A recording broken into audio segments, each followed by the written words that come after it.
Good morning and welcome to Horizon. I call that leisure rock. Makes you want to just drive in a convertible with the top down. Well, welcome to Horizon. It is good to see you.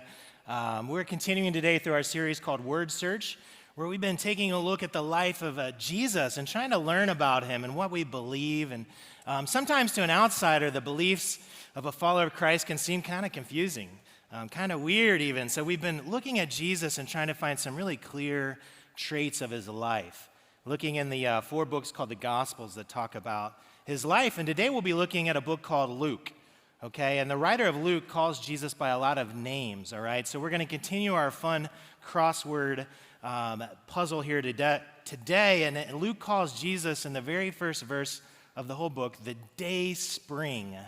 So see if you can find day spring behind me.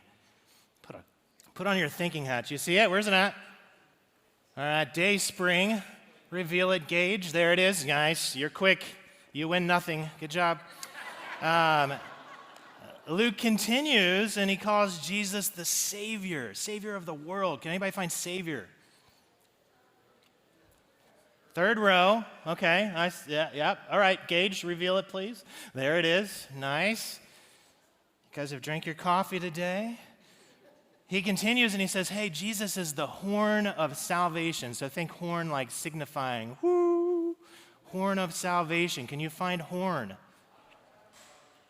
Man, you're quick. Yeah, he's speedy. So horn's on the bottom row there. So he's got these nicknames for Jesus. Any of you guys ever had a nickname growing up? Yeah, well, when I was little, I had 2 older brothers, and my nickname was Buzz, okay? And I'm too old for that to be because of Buzz Lightyear. It was because they said that I was like this pesky fly that was always buzzing around in their face, and they literally called me Buzz. And, you know, it's debilitating. In high school, thanks to Jim Carrey and Ace Ventura, you can guess what my nickname was in high school. It was Ace, because my last name is Ventura. So I've heard that thousands of times. And then my senior year of high school, I had a football coach that was from California, and he drove every day on Ventura Highway. So my nickname in high school for him was Highway. So nicknames are interesting, and Luke has a bunch of them for Jesus. And the final one that he gives for Jesus is this, miracle worker. Can you guys find miracle up on the screen? Yeah, all right. There it is. That Jesus performs these amazing miracles where he'll calm storms, he'll cast out demons, he'll walk on water. But friends, how much evidence do we have to truly believe that those things have happened?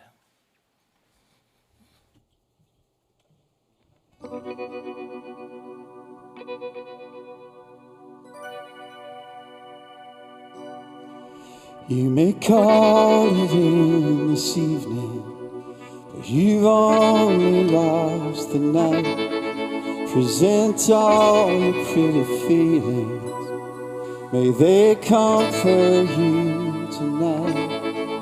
And I'm climbing over something, I'm running through these walls.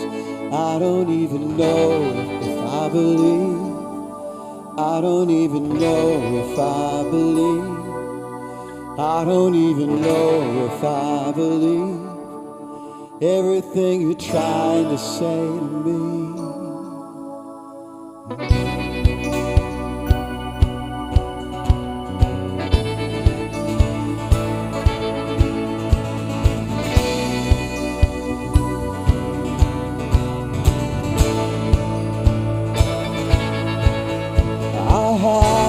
Strangest feeling, your world's not all it seems. So tired of misconceiving what else this could have been.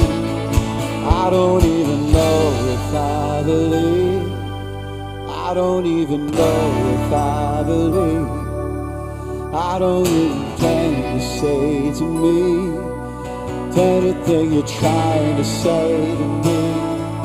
So open up my eyes, tell me I'm alive. This is never gonna go our way.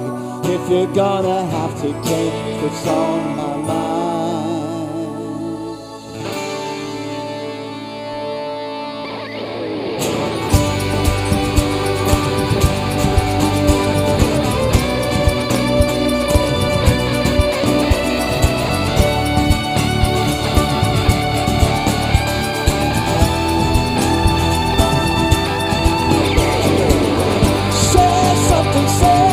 Something like you love me, but you wanna move away from the noise of this place.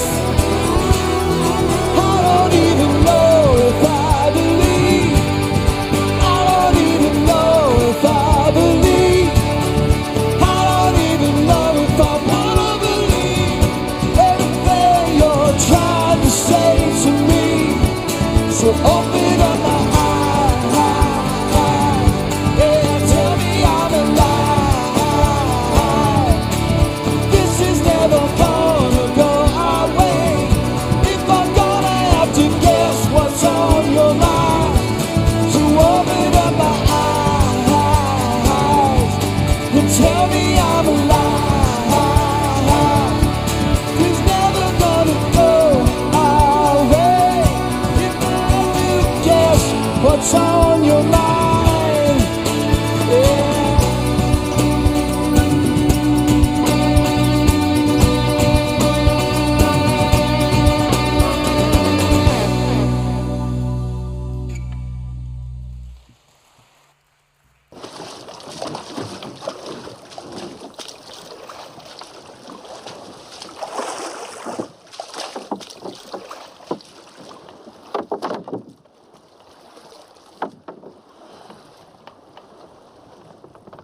Zeb, come around. Sometimes the sea bests all of us.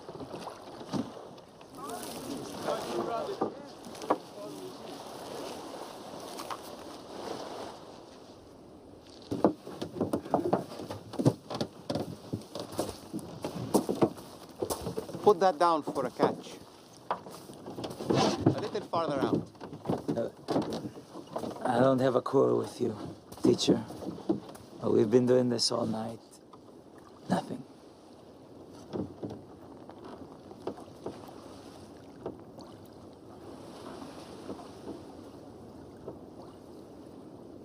All right. That's your word.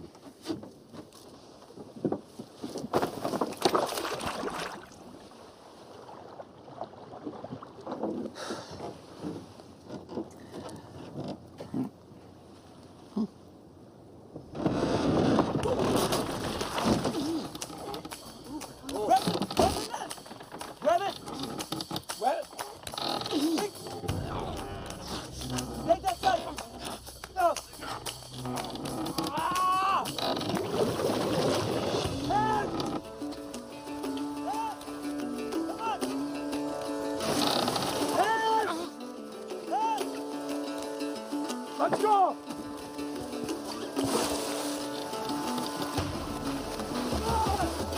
Let's go! Help the push! Help the push! This way! Pull up! Pull up! Push! Push it! Push it! Pull up! Emma, bring it in! Bring it in! Hold on! Push it! Let's grab it! Grab it! Good way!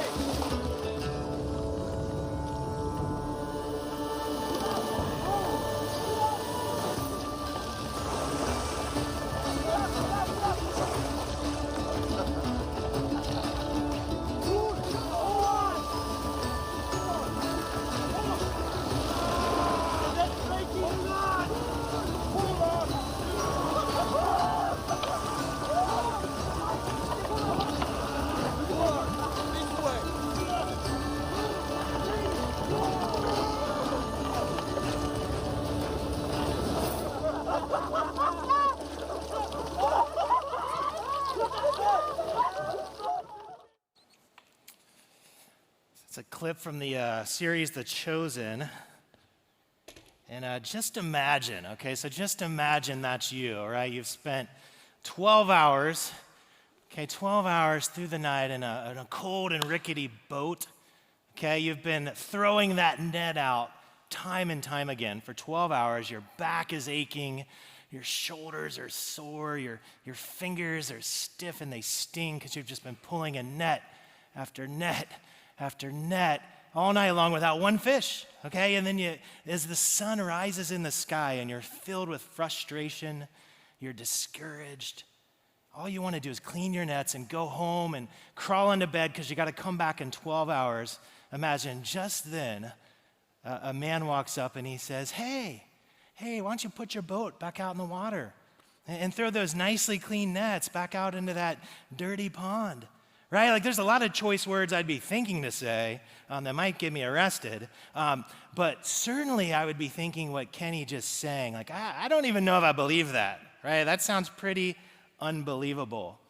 And that's been this question we've been wrestling with through this series, Word Search, is can we believe in Jesus? Can we believe that he lived, he walked, he died, he rose again, and he lives today? That's the question we all have to answer. And today we're going to try to explore that. We'll dive a little deeper into this account together. It says, So it was as the multitude pressed about him to hear the word of God that he stood by the lake of Gennesaret and saw two boats standing by the lake. But the fishermen had gone from them and were washing their nets.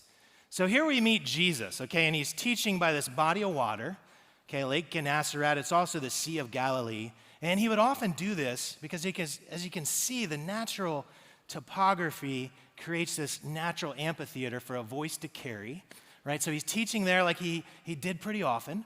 And I want you to see the word multitude, okay? The word multitude in that verse, because I think it might surprise you.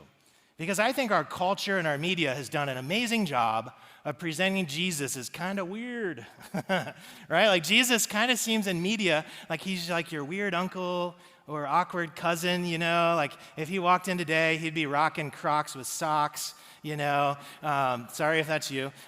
He would have driven here today in like a 1986 Honda Civic that had like an 8-track player in it, you know, and he's not even listening to like Led Zeppelin. He's got like an ABBA 8-track in there. Google 8-track later if you're under 40.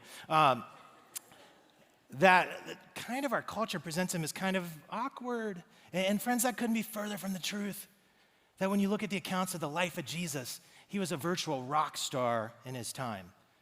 Okay, I mean, everywhere he went, you see this word multitude, that he was followed by a crowd. He was a people magnet. People wanted to be around him because they wanted to see what he would do. They also wanted to hear what he would say. They would say things like, you know, you have the words of life. And they wanted to be close to him. So he wasn't that awkward, weird, robot-y guy we see sometimes on television and in movies. He would have been a guy you would want to hang out with. And on this day, the crowd is swelling, okay? So the crowds around the lake are pressing in, and he's beginning to lose space. So he looks around, and he finds a couple of boats, okay? And let's pick up from there. It says, then he got into one of the boats, which was Simon's, and asked him to put out a little from the land. And he sat down and taught the multitudes from the boat. So here we meet a guy named Simon, okay? And Simon will eventually become a guy named Peter, but since it calls him Simon over and over again today, we're going to call him Simon, okay? And in Simon, friends, we are all going to see ourselves, okay? Because Simon is just a normal guy, everyday guy. He's got a wife at home. He's got a house. He's got a job. Not sure if he had kids. It's probable. He's got the same issues, problems, struggles we all have in our lives. And I see myself in him. And in Simon, he's going to have these moments in his life over and over and over again where he's going to have to decide who Jesus is. Like, what do I do with this guy who's claiming to be the Son of God? I got to decide, do I believe that or not? And in fact, Simon had met Jesus before this morning at the shores of the Galilee. He had met him in his home, that Jesus had visited Simon's house. Okay, Jesus is there, and Simon's mother-in-law is really sick. So she has a high fever. She's in bed. Jesus goes in and heals her, does his Jesus thing, and she's like, bam, she's up, and she's joining the party. But for whatever reason, Simon, that's not enough for him to believe. Like, it's not quite enough to push him over the finish line. He's still not sure who Jesus is. And when we find him today in this boat, we still find him as I don't know if I really believe this guy. I'm kind of skeptical, a little unbelief. And friends, I know that there's some of you in this room that would describe you. That like you're sitting here and you're like, I still got my doubts. Not quite sure. And what I want to say is, man, we love the fact that you're here. Okay, literally, Horizon exists for you. I don't know if you know that, okay? That our motto on our website, Google it right now, is yours to explore. Sounds very regal. I mean, Chad has it tattooed on his chest, ask him about it sometime.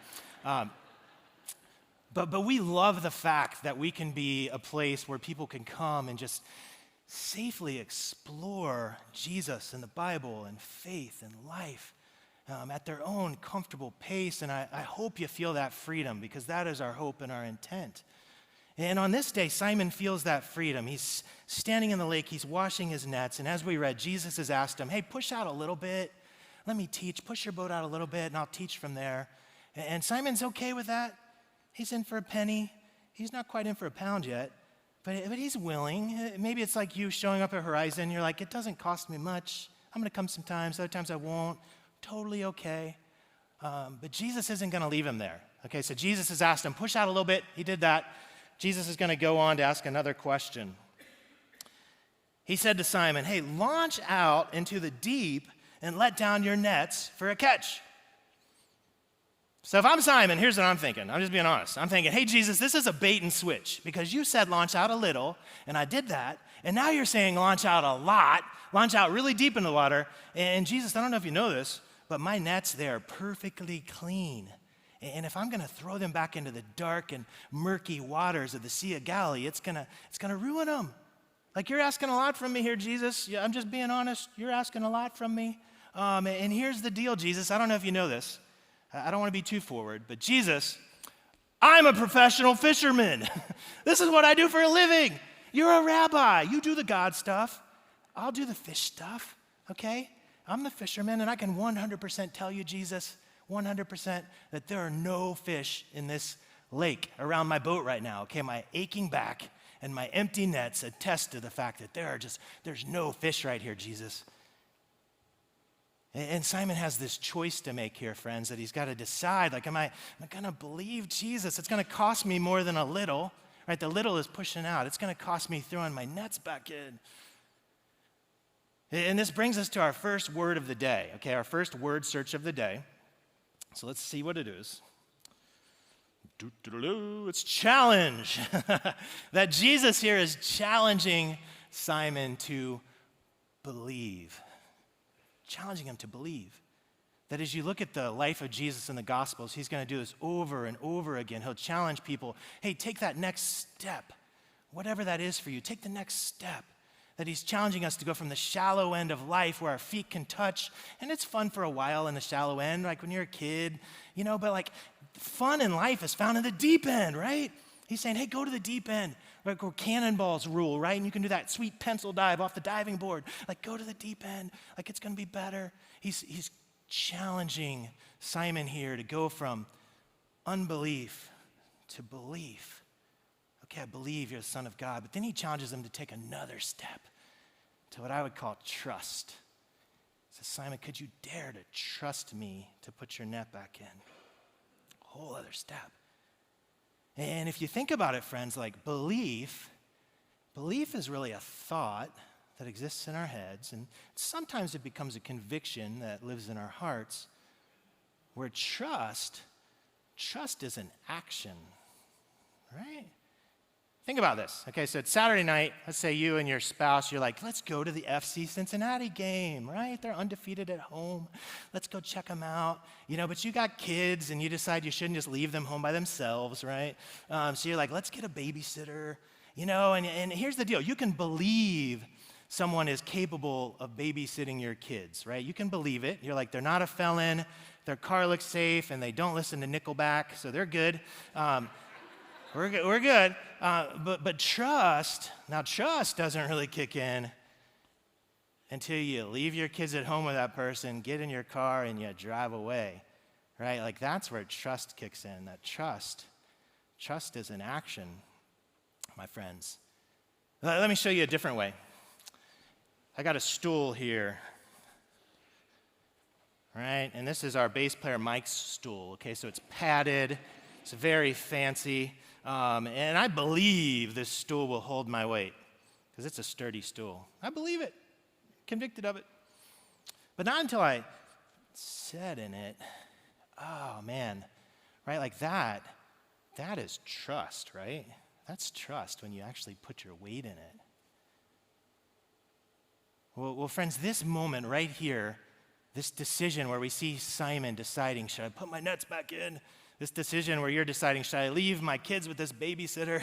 This decision where I'm like, should I sit on the stool? That this is right where we all find ourselves every single day of our lives, every single one of us. So whether you're a Christian and you're like, you know what, I've been a Christ follower since I came out of the womb. I was singing Amazing Grace, like when I was born, or you're over here and you're like, you know what, like I wandered into Horizon on accident today. This is my first time in a church and you people confuse me. I don't know what to do with your fancy bagels and your amazingly handsome preachers. I just don't know what to do. I don't know what I believe. That we have to decide to accept that challenge, no matter where we are in that pendulum of faith, no matter where you would self-select, like I'm here. Well, we're both in the same boat, that we got to decide, will we accept the challenge to believe Jesus? Will we accept the challenge to trust him? And today I want to ask you, like, what would it look like to accept the challenge to believe in Jesus? Like what would that look like to believe him, that you could throw your nets in? What would it look like to do that for the first time? Right? Because really that's the first challenge, is that first hurdle of like, can I believe this stuff? Can I believe that Jesus lived and he died and he rose again and he's still living? Like that's a lot to believe. Well, that's what this Word Search series has been all about, has been like helping us find evidence for our belief. And Drew and Chad have done a great job of presenting us with this evidence that like, hey, Jesus was a real person who lived, a real historic man that lived. He was crucified, he rose again. There's a whole lot of evidence to that. They've been helping us try to find faith in the fact that the Bible is a historical document. The manuscript evidence, if you remember that what we read today is what was written some 2,000 years ago.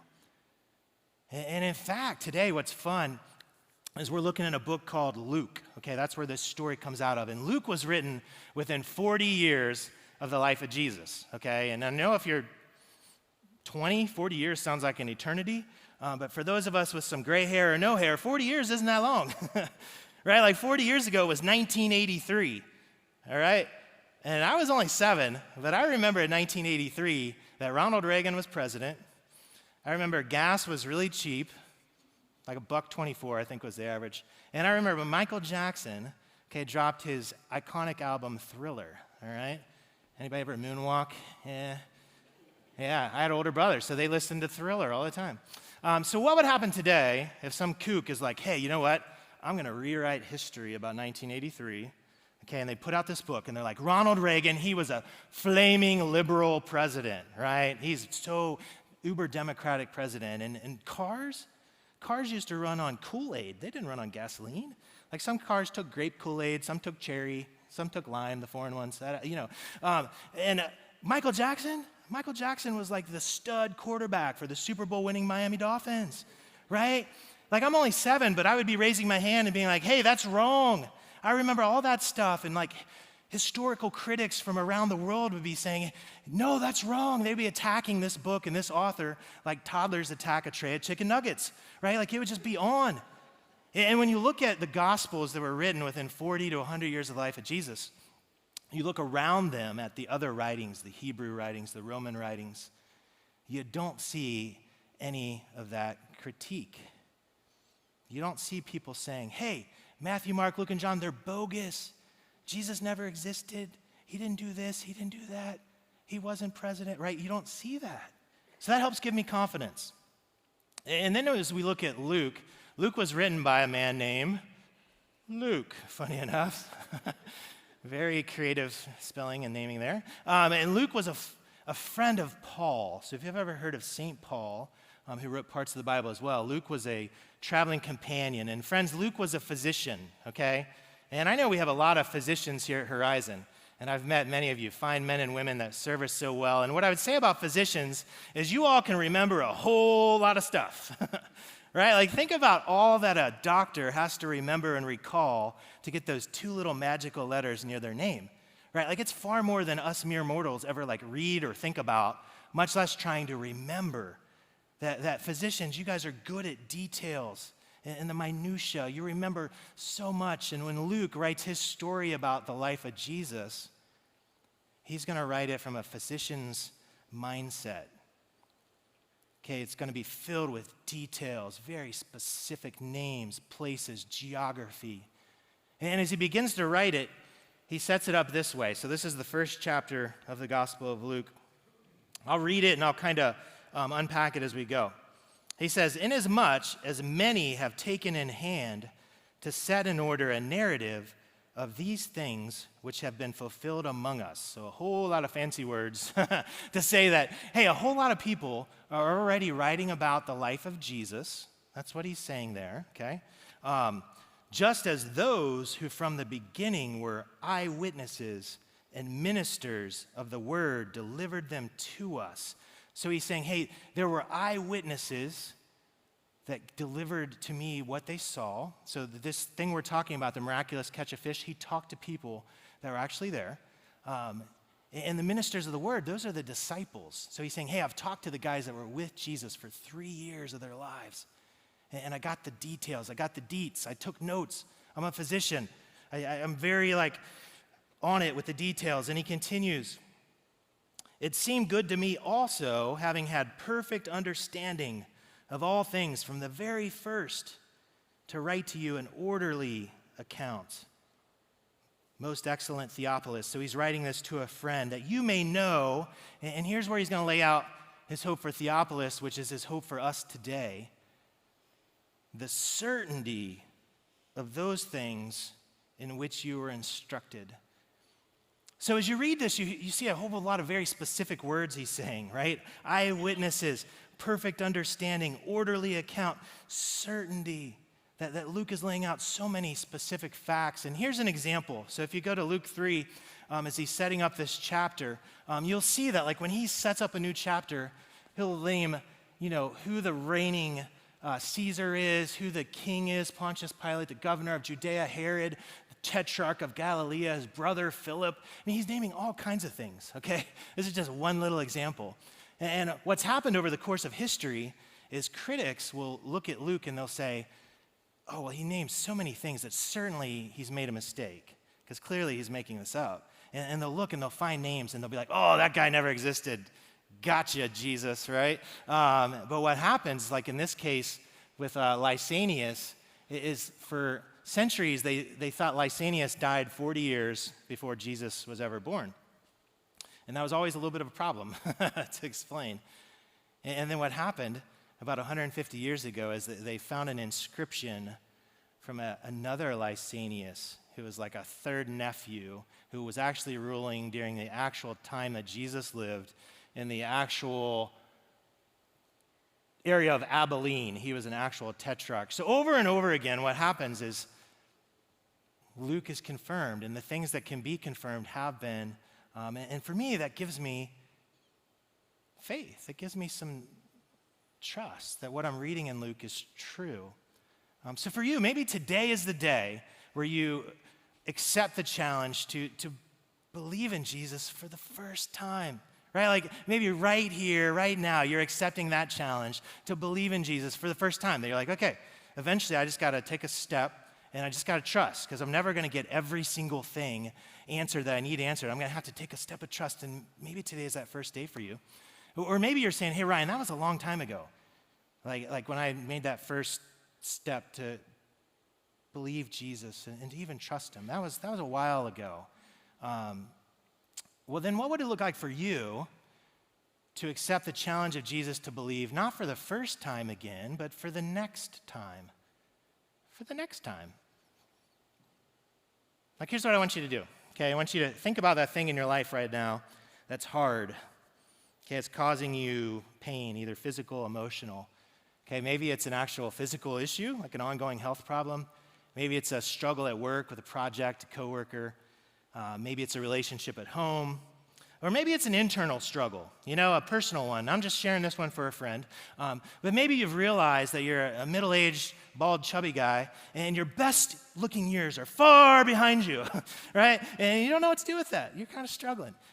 Again, just spitballing, sharing that for Chris, right? Like, who knows?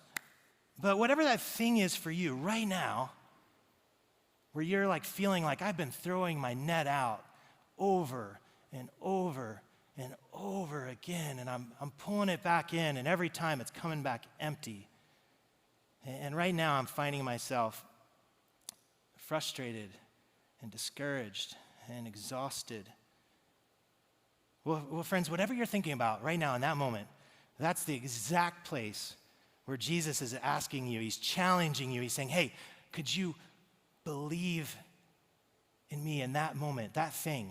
Okay, whatever that is, could you even trust me? I want to get into the boat. Could you believe and trust me with even that? That, friends, maybe for you, it's not accepting the challenge to believe for the first time. It's for this next time, whatever you're in the middle of right now. But here's the deal. It's always a choice, right? That like when someone challenges us with something, it's a choice to do it. God can't force us to believe. He can't force us to trust him. What kind of love would that be, right? So we got to accept it. We got to choose the challenge. But here's the best news ever, okay? That when we're willing to look our circumstances square in the face and say, hey, the nets are coming back empty, I'm exhausted, I'm tired, I'm frustrated, and then we're willing to say that word, and I don't know if you saw it in that verse, but that beautiful word that Simon said, where he says, nevertheless. Did you see that? He says, nevertheless, I'm going to let down my nets again. That when we're willing to do that what we find is we find that Jesus is so worthy of our trust. That he's so worthy of our trust. He's worthy of our trust, one, because he's the God of the universe, right? So he's omnipotent, omnipresent, all-powerful, forever forgiving, forever loving, all of those amazing things. So he's God. He's kind of got that going for him, which is pretty cool. But then also, he's so worthy of our trust because he has amazing, awesome plans for our lives. Okay, I don't know if you've ever seen this, but in John 10, it's another book about the life of Jesus. Jesus gives us his thesis statement for why he came to earth, okay, for us. And we're going to look at it in two little chunks here. So Gage has it pulled up. Okay, it says this. It says, I have come that they may have life and that they may blank. So he's throwing out his mission statement. I've come that they may have life, right? Like we get to breathe, we get to live. I like being on this side of the dirt for as long as I can, right? Like we have life. And then that they may blank. And I wonder what he's about to say. Like what's Jesus' big agenda here for us? Like what's his agenda? Is it they may have life, that they may be good little boys and girls, that they may be obedient, that they may be nice, that they may be friendly, that they may give all their money to me? Like what's the may? Like Jesus, what's the dirty little agenda here that you have for all of our lives? Well, let's see. It says this, I have come that they may have life and they may have it more abundantly. That Jesus' big agenda for our lives is that he wants to give us abundant life. And another word for abundant in newer translations is full. That he says, hey, I've come that I want to give you life. We all want to live and breathe, and that's good, but I want you to have a full life, a robust life, an overflowing life. That he came to give us a full life. And I love that word because we're about to see it in the form of a lot of nets, okay? A lot of full, overflowing nets. It says this, it says, and when they had done this, they caught a great number of fish, and their net was breaking. So they signaled to their partner in the other boat to come and help them. And they came and filled both the boats. So they began to sink.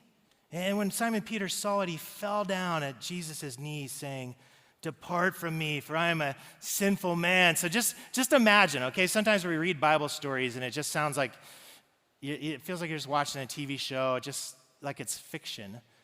But imagine you're there, here's Simon or one of his buddies, and all night long, under your own energy, you've thrown out this net and you've pulled it back, and you have not caught one single solitary fish, right? Not a bluegill, not a guppy, not a catfish. You didn't catch anything, okay? And then you accept the challenge from Jesus to believe and to trust. And then now you are pulling in your net, and there are so many fish, okay, that your boat is beginning to sink, all right? Your boat's beginning to sink, so you're yelling to your buddies, like, hey, come help me. And then their boat starts sinking. All right, like this is crazy. And at first, Simon is very concerned about the fish, I'm sure, because he's thinking like, fish, money, we're going to be millionaires. This is amazing, guys, right? This is going to be awesome. And then you see this moment where it's like a light switch flips in his head. And Simon gets scared, right? That he realizes that he's dealing here with the God of the universe. And we get to our second word here in our word search.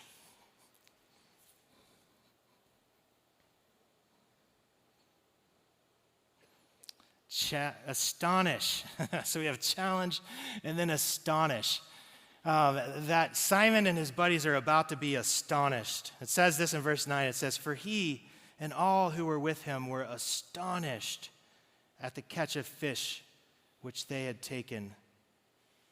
That, friends, when we accept the challenge to go from unbelief to belief, we put that belief into action to trust, that where we find ourselves is we're astonished, that Jesus wants to astonish you with his goodness.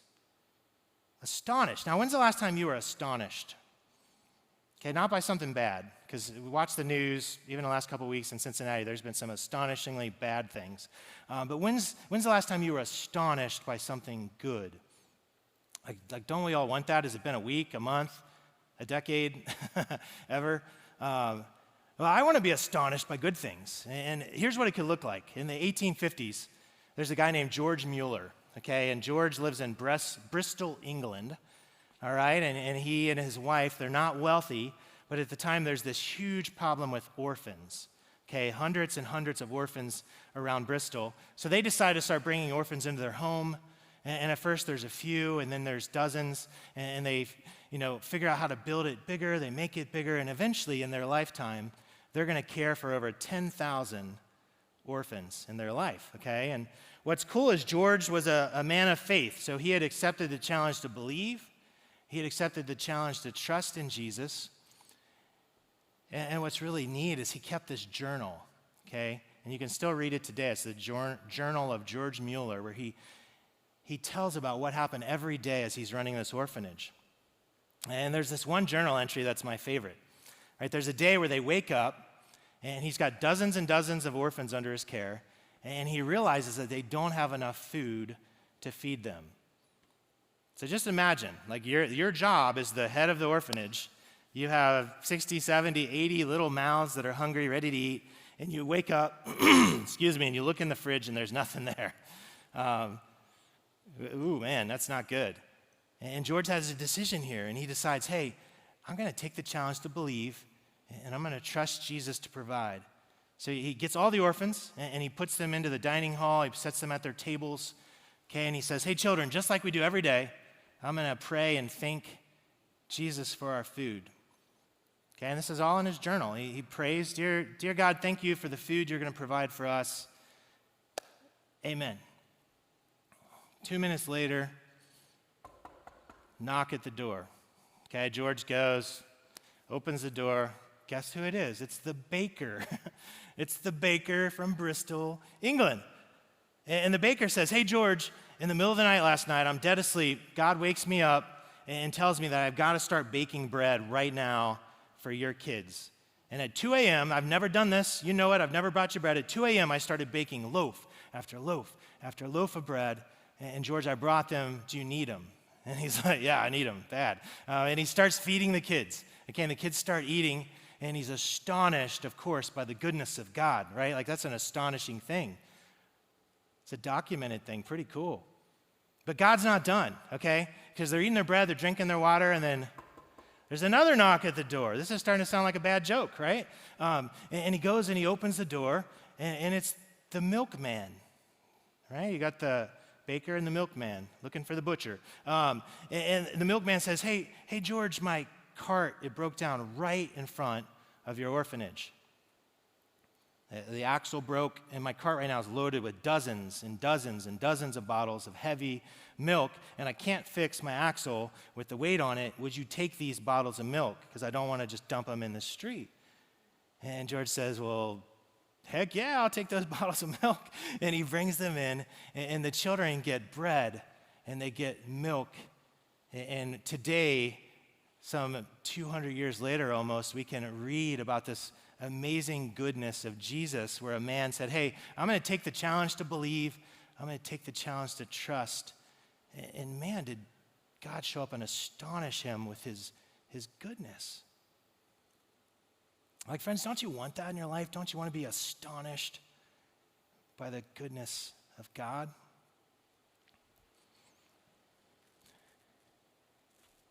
You know, as we finish up today, I said we would all see ourselves in Simon. I wonder today, like, which Simon are you?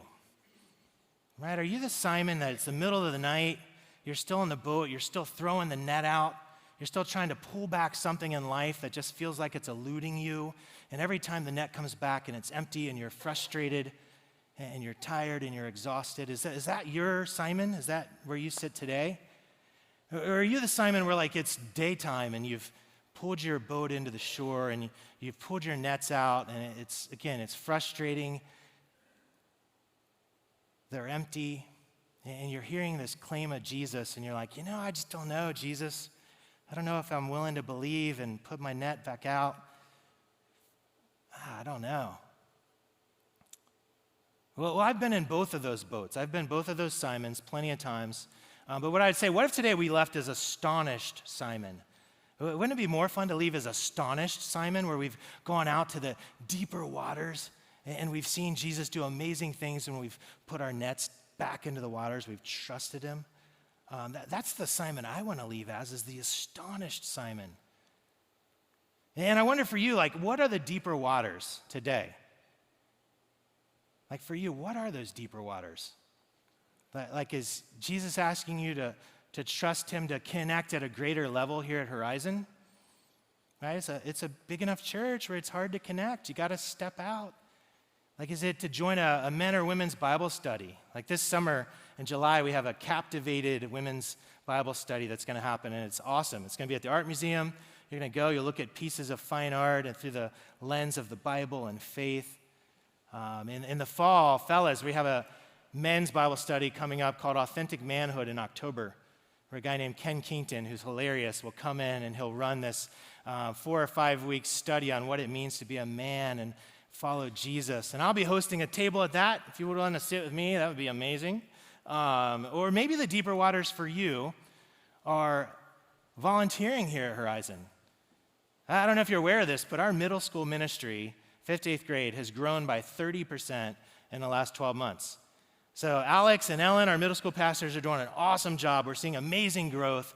And what I know about 5th to 8th graders is they are crazy fun, but they are also crazy, okay? So when you grow by 30%, you need some good, trustworthy adults in the room with them, or things are going to go down. So maybe that's your deeper waters. Or maybe for you, the deeper waters are internal waters. And Jesus is saying, hey, I'm challenging you to believe in me, to trust me with those lab results. Like, trust me to be your peace in the midst of the storm. Or trust me with that anxiety you feel every day. Could you believe? Could you trust me to be your peace in the middle of that? That, friends, the challenge from Jesus right here, right now, this day, for you, is maybe for the first time to believe in him, to trust him, to be astonished by his goodness, or maybe for the next time to believe in him, to trust him, to be astonished by his goodness. Will you accept the challenge?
It's right now.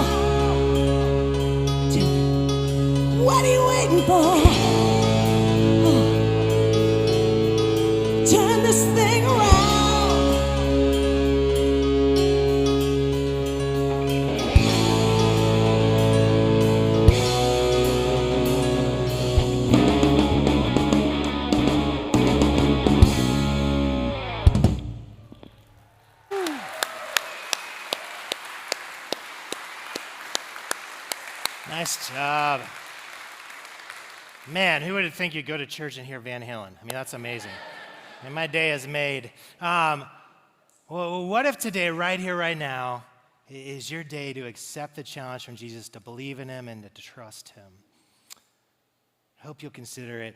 Hey, cool things going on always at our church. In the next few weeks, we'll be collecting supplies for IPM through their backpack drive. So if you want to start bringing some of those things in, you can collect them out there in the atrium. We'd love that. And as always, if you ever want to talk, the hearth room is the third door on the left. There's always somebody much smarter than me there to talk to you. Other than that, have a great week. Hope to see you next week.